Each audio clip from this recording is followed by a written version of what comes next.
So how could you be a part of helping somebody move from interested in Jesus to living on mission where they live, work, learn, and play? Hey, I'm Pastor Matt here with your Missionary Pathway Mission Insight, and I am really excited about this Mission Insight because this Mission Insight is actually going to kick off a series of Mission Insights that we are doing in partnership with David Putman and Planting the Gospel. David Putman is one of my friends and mentors. He has forgotten more about church planting and disciple making than many of us will ever know, and he is collaborating with the Kairos Network to launch a training called Developing a Discipleship Pathway. And the idea behind this is really simple. How do we help people go from exploring who Jesus is to actually intentionally living on mission with Jesus in the places they live, work, learn, and play? What are the critical milestones along the way? And how should we disciple somebody who's just exploring faith all the way up to somebody who is actually trying to live intentionally on mission with Jesus and every step in between? I'm really excited because this training is going to be available soon, but one of the things we're doing that's different this time is we're actually going to release this through a series of Mission Insights. So you could sign up for the pre-order on the training, or you can check out the free training after it's all been dropped. But either way, if you're following Mission Insights, you'll have a chance to see these different aspects. And we'll talk about different things like moving from a programmatic focused ministry to a discipleship-centered ministry. We'll talk about key concepts around disciple making. And then we'll look through an entire discipleship pathway, what it looks like to go from just exploring who Jesus is all the way into actually being somebody who's discipling people who are intentionally on mission where they live, work, learn, and play. I am so excited about this. So without further ado, check out the first installment of Developing a Discipleship Pathway, a partnership between the Kairos Network and Planting the Gospel.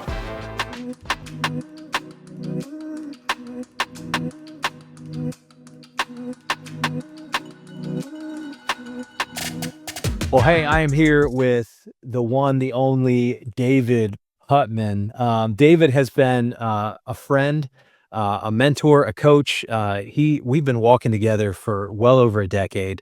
Everything from church planting to personal life visioning to learning how to vision several different missional organizations. And so I've gotten to know Dave really well. And over the pandemic, I got to watch, as Dave went on this disciple making journey, but then also as he kind of like pulled me in as well. So it's been really fun to be a part of that. So Dave, thanks for taking time today to put together this training and to really look at a disciple maker's pathway.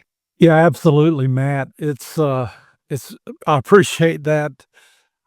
Look back, it's been a blast, man. 10 years of things happen when we get together. And I love it because I have friends like that whenever we get together, something good's going to happen for the kingdom.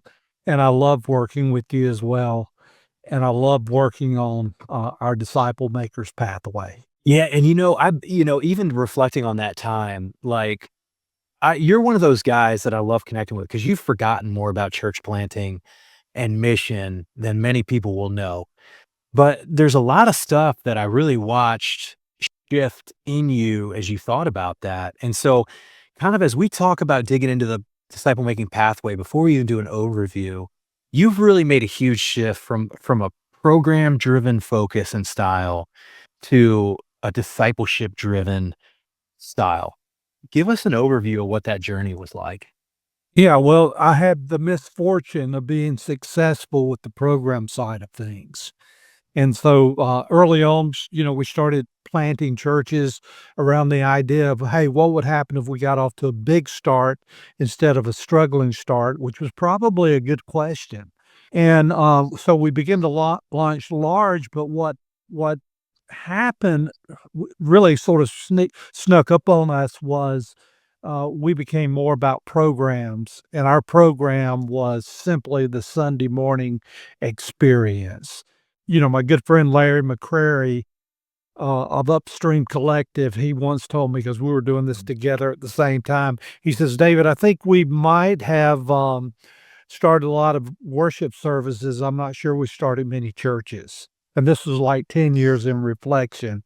And so that sort of was, that sums up the background, my first 20 years of ministry, and then COVID hit. And all that went away all of a sudden. And we found ourselves in a relational Jesus style disciple making way. It really happened when a pastor approached me, and, I talked a lot about disciple making and I had a heart for it, but I'm not sure I really understood it at the time. I just understood it through the lens of program. So if you'd asked me, I said, yeah, I'm a disciple maker, but then I would have defined disciple maker as what happened on Sunday. When I stood up and I preached, I was saying, hey, I'm like the model disciple maker now, speaking into everybody what it looks like, you know. I mean, that's an incredible burden to live with, number one, you know. Hey, and then if I'm the model disciple maker, model disciple, we're in trouble, you know.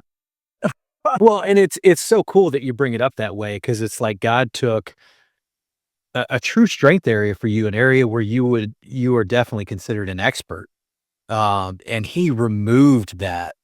He didn't remove your passion for the gospel or disciple making, but He took away every tool that you would normally lean into, thinking, "This is how I make disciples," and then you get this phone call, from a pastor. You said he was in his, like, late 60s? Yeah, well, he was 63 and he had a congregation of 60 people. And so he gets on the phone or actually it was a Zoom call, and he says, here's what he said, I'll never forget it. Changed my life. He says, I know what you say about disciple making is true, but all I know how to do is run programs. Can you help me? Can you teach me? He said, can you teach me how to make disciples? And, I scrolled through my, weekend mostly or only frame of reference, and it was all gone, right? And I had a fairly sophisticated as a consultant, I had a fairly sophisticated toolbox, but I couldn't help him. Matt, I could not help him, but I wanted to. My heart's desire and always has been to help, you know. Yeah. And so I said, "Give me 1 week." And he said, "Okay." And I said, "Well, I'll train you next Thursday at 3 o'clock." That's when we were on the call.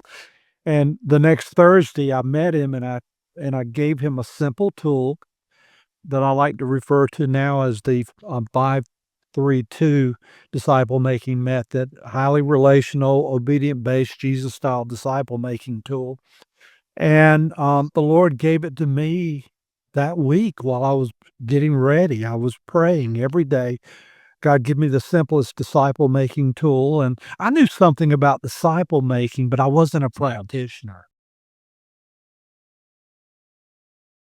I was a Right. programmer. I wasn't a practitioner. That's the difference. I don't even know what happened with this pastor, but I know what happened with this pastor with my life. Yeah. When I got through with that conversation that day, that training with that pastor, I was so excited. My heart was on fire. It was like the disciples going to Emmaus.